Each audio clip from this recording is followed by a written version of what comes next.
How to use YouTube TV on PS4. You can use YouTube TV on your PS4 by downloading the YouTube app, as the YouTube TV app is not directly available on PS4. Follow these steps to watch YouTube TV on your PlayStation 4. Step 1. Open the PlayStation Store.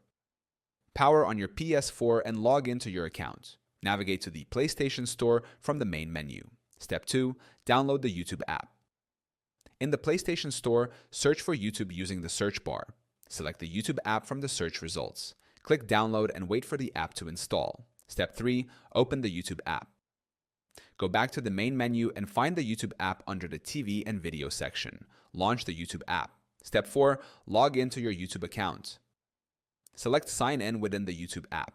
Follow the instructions to log in. Option 1. Enter your Google account credentials directly in the app. Option 2.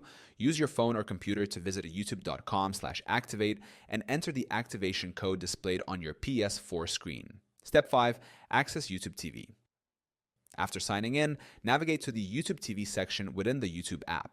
Select YouTube TV from the left-hand menu or search for YouTube TV. Click Try YouTube TV or log in with your YouTube TV credentials. Step 6. Start streaming. Browse channels, live TV, or on-demand content using the PS4 controller. Select the content you want to watch and enjoy YouTube TV on your PS4.